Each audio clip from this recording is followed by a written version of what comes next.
முதல்ல நம்ம அண்ணன் படத்தை கிழிச்சாங்க, இப்போ நமது முப்பாட்டன் முருக படத்தையும் கிழிக்கிறாங்க.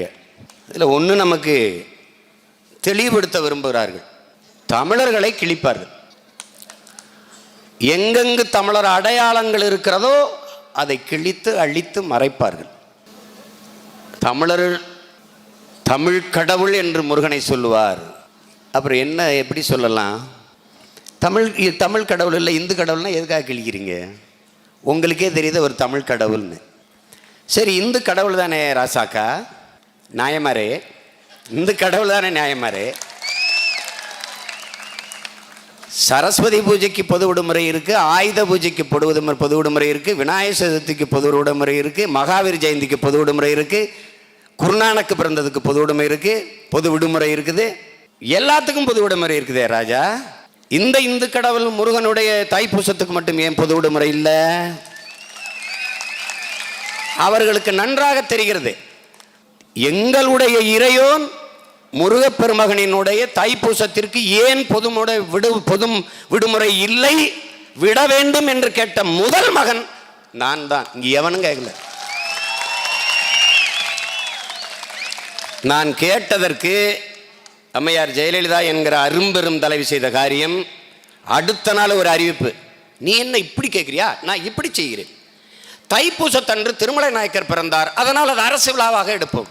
நான் சொன்னேன், எத்தனை நாளைக்கு எடுப்பீங்கன்னு. அடுத்த ஆண்டு ஆள் இல்லை. தமிழனாக தமிழச்சியாக இந்த இனத்தில் பிறந்த ஒவ்வொருவனுக்குமான கால கடமை வரலாற்று பெரும்பணி என்பதை புரிந்து கொள்ள வேண்டும். சிதைந்து அழிந்து கொண்டிருக்கிற தமிழ் தேசிய மக்கள் பாதுகாப்பாக வாழ்வதற்கு போராடித்தான் ஆக வேண்டும் என்ற நிலைக்கு தள்ளப்பட்டு விட்டார்கள். இந்த வரலாற்றின் பேரழைப்பிலிருந்து பெரும்பணியிலிருந்து தமிழ் இளம் தலைமுறையினர் விலகிச் செல்ல முடியாது என்று நம்முடைய தலைவர் நமக்கு போதித்ததற்கேற்ப எல்லாவற்றையும் விட்டு தமிழ் மீட்சியே தமிழர் எழுச்சி என்றார் தாத்தா தேவனைய பாவாணர். தமிழ் மீட்சி பெற வேண்டும், தமிழர்கள் எழுச்சி பெற வேண்டும். தமிழர்கள் ஓர்மையில் தான் தமிழ் தேசியத்திற்கு அரசியல் வலிமை, தமிழ் தேசியத்திற்கு அரசியல் வலிமையில் தான் அரசியல் அதிகார வலிமை. இது இரண்டும் இல்லை என்றால் தாய் நிலத்திலேயே உரிமை இழந்து உணர்வு இழந்து உயிரை இழக்கிற அடிமை நிலையில் இந்த இனம் தள்ளப்படும் என்கிற வரலாற்று புரிதலோடு களத்திலே நின்ற போராளிதான் எங்கள் உயிர் அண்ணன், எங்கள் அன்பின் மூத்தவர் சந்திரசேகர் என்பதை எண்ணிலும் இளையின் தம்பி தங்கைகள் புரிந்து கொள்ள வேண்டும். படித்த சட்டத்திற்கு பணி இல்லை, அதை பார்க்கவில்லை. இருக்கிற செல்வாக்கில் பதவி பெற்று வாழலாம், அதை விரும்பவில்லை. இன்று வரை போராடி கொண்டிருக்கிறது. எந்த பதவியும் பெறவில்லை. ஒரு வார்டு கவுன்சிலர் கூட வெல்லாத கட்சியை வழிநடத்தி பொதுச் செயலாளர் நின்று கொண்டு போனான் என்றால், நாட்டின் விடுதலை பெற்ற பிறகு சுதந்திர தின உரையிலே அடிமைப்பட்டு கிடக்கிற போது பண்டிட் ஜவஹர்லால் நேரு அவர்கள் பேசியது பெருமக்களே, என்றாவது ஒரு நாள் தோற்கப் போகிற ஒரு கோட்பாட்டை ஏற்று அதன் வெற்றிக்கு இன்று நான் போராடுவதை விட என்றாவது ஒரு நாள் வெல்லப் போகிற ஒரு கோட்பாட்டை ஏற்று அதற்காக போராடி உழைத்து நான் தோற்றுப்போவதையே மேன்மையாக கருதுகிறேன் என்றார். உங்கள் முன்னால் நிற்கிற இந்த பிள்ளைகள் தற்காலிக தோல்விக்காக நிரந்தர வெற்றி இழக்க தயாராக இல்லை. அதனால்தான் இந்த தோல்வியவே நாங்கள் தோல்வியாக இல்லாமல் பயிற்சி களமாக மாற்றிக்கொண்டு முன்னேறி போகிறோம். தோல்வியே சொல்லுகிறது, என்னை தொட்டுவிட்டு சென்றவன் தோற்றதாக வரலாற்றில் செய்தி இல்லை என்று. வெற்றிக்கு ஒரு தாய் உண்டு, அது தோல்விதான்.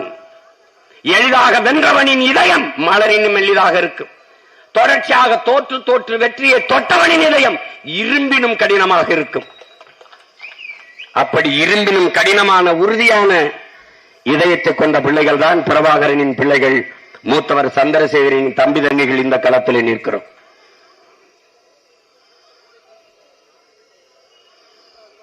அவர் இவ்வளவு சீக்கிரம் என்னை தனியாக விட்டுவிட்டு தவிக்க விட்டு சென்று விடுவார் என்று கனவிலும் எண்ணவில்லை. என் அன்பிற்குரிய தம்பி தங்கைகளின் அருமை பேரன்பு மிக்க பெற்றோர்களை சொந்தங்களே, நாம் நேசித்த உயிர்கள் அதை பறிகொடுப்பது இழப்பது என்பது பெரும் துயரம்தான். ஆனால் அதனிலும் மிகப்பெரிய கொடுமை, நம்மை உயிராக நேசித்த, நம்மை உயிர்க்குயிராக நேசித்த உயிர்களை நாம் இழப்பது என்பது மிகப்பெரிய கொடுமை துயரம். அப்படி நான் நேசித்தது என்பதை தாண்டி என்னை பேரன்பு கொண்டு நேசித்த பெருமை மிக்க அன்பான உயிரை, அரிய உயிரை நான் என் அன்பு மூத்தவரை இழந்து நிற்பது என்பது பெரிய கொடுமை, துயரத்திலும் துயரம். அதை ஈடு செய்வது என்பது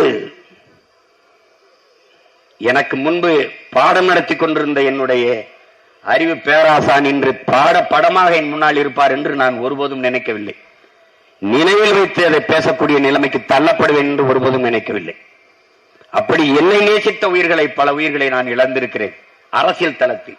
என்னுடைய அப்பா மணிவண்ணன், என்னுடைய அருமை மாமன் தமிழ் முழக்கம் சாகுல் ஹமீத், என்னுடைய தம்பிகளாக தளபதிகளாக இருந்த கடல் தீபன், அருள் போன்றவர்கள் எல்லாம் இழந்தது என்பது ஈடு செய்ய முடியாத ஒன்று. தமிழ் இன உணர்வோடும் மான உணர்வோடும் ஒரு போராளி தயாராகி வருவது என்பது அரிதினும் அரிது. பாறை மீது செடி முளைத்து வருவது போல ஒரு அரிய பணி, கடும் பணி. ஆனால் இங்கே தமிழர்களுக்கு சாதி மத உணர்ச்சி ஊட்டப்பட்டு மொழியின உணர்ச்சி அளிக்கப்பட்டிருக்கு. இதிலே சாதி பேசி ஒரு இயக்கத்தை கட்டிவிடலாம், மதம் பேசி ஒரு இயக்கத்தை கட்டிவிடலாம், இல்லாத திராவிடம் பேசி இந்தியம் பேசி அமைப்பை எழுப்பிவிடலாம். ஆனால் இருக்கிற மொழி தமிழ் இனம் என்று தேசிய இன உணர்ச்சியை ஊட்டி ஒரு அமைப்பை கட்டுவது என்பது சரித்திரத்தில் மாபெரும் புரட்சி. அப்படிப்பட்ட புரட்சியை செய்ய முடியும் என்றால் பிரபாகரன் என்ற புரட்சியாளரின் பிள்ளைகளால் தான் இந்த நிலத்திலே முடியும். அதை செய்து கொண்டிருக்கிறோம். பல்வேறு பேர் இயக்கங்களில் இருக்கிற தலைவர்கள் எல்லாம் என்னிடத்தில் சொல்வார், நீ பெற்ற 36 லட்சம் ஓட்டு 300 கோடிக்கு சமம் என்று சொல்கிறார்கள். அவ்வளவு செலவழித்தால் தான் இந்த வாக்கை பெற முடியும். நீ ₹1 செலவில்லாத பெற்றிருக்காய் என்றால் மான தமிழர்கள் எல்லோரும் மடிந்து போய்விடவில்லை. தமிழ்தாயின் மாறிலே பால் குடித்த மானத்தமிழ் வீரத்தமிழ் மக்கள் இன்னும் இந்த மண்ணிலே இனமான தன்மான உணர்வோடு வாழ்கிறார்கள் என்பதை நிரூபிக்கிறார்கள். 36 66 66 1 கோடியே 26 நாடு நமது வசமாகும், தமிழ் மீளும், தமிழன் ஆளுவான் எழுவார்கள். என் நிலம் வளம் எல்லாம் பாதுகாக்கப்படக்கூடிய காலம் ஒரு நாள் வரும். எங்கள் தலைவன் குளிராற்றில் நீந்தியவதில்லை, நெருப்பாற்றில் நீந்தியவன். நீர் ஓடுகிறதை நீந்துவது என்பது எளிது. சும்மா மிதந்து கிடந்தால் நீரே தள்ளிவிடும். நீர் ஓடுகிற திசையை எதிர்த்து நீந்துவது மிகப்பெரிய சவால், பெரும்பணி. அப்படி எதிர்நீச்சல் போட்டவன், காலம் வரும் என்று காத்திருந்தவன் அல்ல பிரபாகரன். தனக்கான காலத்தை தானே உருவாக்குவது என்ற களத்தில் நின்றவன். அவன் பிள்ளைகள் நாங்களும் அப்படித்தான். காலம் வரும், அதெல்லாம் கதை. எங்களுக்கான காலத்தை நாங்களே உருவாக்குவோம். 138 வழக்கு என் மீது. ஒவ்வொரு முறையும் ஒவ்வொரு வழக்கிலும் எனக்கு முதல் அழைப்பு, தம்பி தைரியமா இருங்க, பார்த்துக்கிறோம் என்று.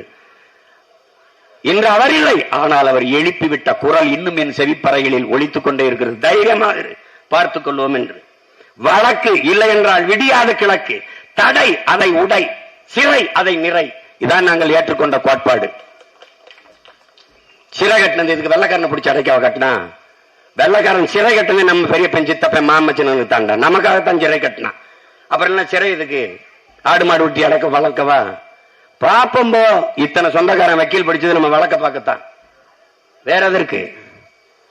நம்ம கொள்ளையடிக்க போறோமா, கொலை செய்ய போறோமா, தாலியத்துக்கிட்டு தோடத்துக்கிட்டு தொங்கட்டானத்துக்கு ஓட போறோமா? எதுக்கு போறோம்? ஊராஞ்சத்தை பறிக்க போறோமா? இதையெல்லாம் இவனும் செய்துவிடக் கூடாது என்று தடுக்க போராடுகிற நாம், எப்போதும் குற்றவாளிகள் கொடுங்குற்றம் செய்கிறவனை சிறை சிதைக்கும், போராளிகளை எப்போதும் சிறை செதுக்கும் என்பதை என்னிலும் இளைய என் தம்பிதங்கள் நினைவு வைத்துக் கொள்ள வேண்டும். ஒரு நாள் நாங்கள் தேர்தல் ஆணையத்துக்கு சென்று விட்டு நானும் என் அன்பின் மூத்தவரும் வரும்போது டெல்லி வானூர் நிலையத்துக்கு வரோம். என்னுடைய ஆறுயிர் இளவல் பிரபு அவர்கள், என் தம்பி பாக்கியத்துக்கு நேர இளைவன், அவன் தான் கார் ஓட்டி வருகிறான். வந்து ஒரு ஓரத்தில் நிறுத்தி, நீங்க போங்க நான் வர்றேன். நான் எங்க மூத்தவரும் போயிட்டு இருக்கோம். தம்பி நீங்க அங்க போய் நில்லுங்க, இந்த வாரேன்னு. உங்களுக்கு தெரியும், எங்க மூத்தவர் சிகரெட் போய்க்க போறாங்க, போய் அங்கிட்டு போய் பத்த வைக்கிறாங்க. என் தம்பி அங்க கார் நிறுத்திக்கிட்டு இருக்கான், எனக்கு தெரியுது. பின்னெடுத்துட்டு போறான்.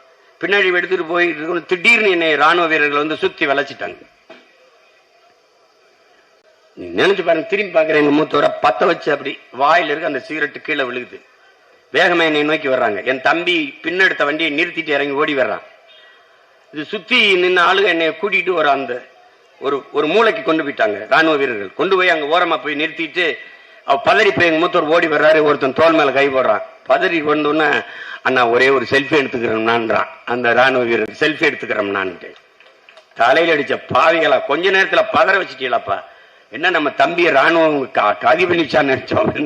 எல்லாம் நம்ம சொந்தக்காரன் ராணுவத்தில் இருக்கிற அங்க பணியில் இன்னும் அண்ணனோட ஒரு படம் எடுத்துக்கிறோங்க. நாங்க அண்ணனுடைய பேச்சை கேட்டுட்டு பாவிகளா அப்படின்னா அப்புறம் எல்லாம் படம் எடுத்துட்டு கிளம்பி வந்தோம். கடைசியா நானும் எங்க மூத்தவரும் அந்த இன்னூர்தியில ஏறும்போது அந்த ஏரோ பிரிட்ஜ் அந்த அந்த நடைபாதை இது வழி மேல போகும்போது இந்த ராணுவ வீரர்கள் என்னை மூத்தவரை இங்க பாருங்க துப்பாக்கி ஏந்தி அப்படி கூட்டத்துல களைச்சு கொண்டு போய் அந்த இதுக்குள்ள உள்ள நுழையும் போது ஒரு வணக்கத்தை போட்டு உள்ள அனுப்பணும்னு எங்க மூத்தவர் சொல்றாங்க, தம்பி இதுக்காக தாண்டா அந்த பயலுக பதவியில இருந்துகிட்டு இறங்க மாட்டேங்கிறாங்க, இதுக்காகத்தாப்பா பாருப்பா 10 நிமிஷத்துல நமக்கே இந்த போதையை ஏத்துறாங்களே இவங்க. அவன் வந்து அழைச்சிக்கிட்டு போற விதம் அப்படி நின்று ஒரு வணக்கத்தை அடிச்சு உள்ள அனுப்புறது, அங்க கொடுத்த மரியாதையை பார்க்கும்போது ஓ இதான் இந்த பதவியில இருந்து இந்த பயில இறங்குறதுல இருந்து சொல்றாங்க மூத்தவர். அது எவ்வளவோ சுவையான நிகழ்வுகள். அமெரிக்காவுக்கு நானும் எங்க அண்ணனும் போறோம். எங்க மூத்தவரை உள்ள விட்டுட்டு அந்த பொண்ணு முள்ள விட்டுருச்சு, போயிட்டாங்க. என்னைய கடை வச்சுட்டு வச்சுட்டு இங்க வான்னு கூட்டிட்டு போயிட்டாங்க. அது தெரியாது எனக்கு குரு அவர் தானே. அவரை விட்டு என்னைய கொண்டு அக்கிஸ்டாக்கி உள்ள வச்சு திருப்பி போக சொல்லிட்டாங்க. என்னை நாட்டு நீ அமெரிக்காவுக்கு நுழைய உனக்கு அனுமதி இல்லைன்ட்டு. அது நிறைய செய்திகள் எவ்வளவோ பகிர்ந்து கொள்ளலாம். ஆனால் ஒன்னும் எங்களுக்கு வந்து சொத்து சுகம் அதெல்லாம் எங்களுக்கு விட்டுட்டு போகல. ஆனா தனியா நின்று சித்தப்பன் போராடுவான் அப்படின்ட்டு 2 புலிக்குட்டிகள், ஒன்னு பெரிய மகன் ஆதித்யா, இன்னொரு மகன் எழிலனை எனக்கு விட்டுட்டு என் அன்னையை போல அன்பு கொண்டு நேசிக்கிற அண்ணியை விட்டுட்டு தான் போயிரு. சும்மா ஒண்ணும் கிடையாது. அதுல இன்னும் ஒரு 10 ஆண்டுகள் இந்த தம்பியோட இருந்து வழி நடத்தி இந்த 24 தேர்தலில் நான் போராடிய போராட்டம் அதுக்கு அவர் துணை நிற்க முடியல. நாங்கள் எளிய பிள்ளைகள் இந்திய தேர்தலில் பெற்றிருக்கிற இந்த வாக்கு 8 விழுக்காடு பெற்று ஒரு மாநில கட்சியாக எந்த கட்சியோடும் கூட்டணி வைக்காத மாநில அங்கீகாரத்தை பெற்ற ஒரு கட்சி அப்படின்னு ஒண்ணு இருக்குல்ல. ஆனால் அந்த பெருமை எல்லாம் எங்கள் மூத்தவர் அவருக்கு தெரியும். இந்த நம் பிள்ளைகள் சாதிப்பார்கள்னு இப்போ அவர் அவர் சுவாசித்து விட்ட மூச்சு காற்று இங்கே உழவிக் கொண்டுதான் இருக்கு. அந்த மூச்சு காற்றை நாங்கள் சுவாசித்துக் கொண்டிருக்கிறோம். அந்த நம்பிக்கையில் நான் சொல்றேன், உறுதியாக என்ன கனவிற்காக எங்கள் முன்னவர்கள் எல்லாம் தன்னலமற்ற போராடி இன்னுயிரை ஈந்தார்களோ அதையே கனவை சுமந்து உறுதியாக இறுதி வரை நின்று போராடுவோம் என்கிற உறுதியை ஏற்பதுதான் என்னுடைய அன்பின் மூத்தவருக்கு நாம் செலுத்துகிற உண்மையான வணக்கமாக இருக்க முடியும்.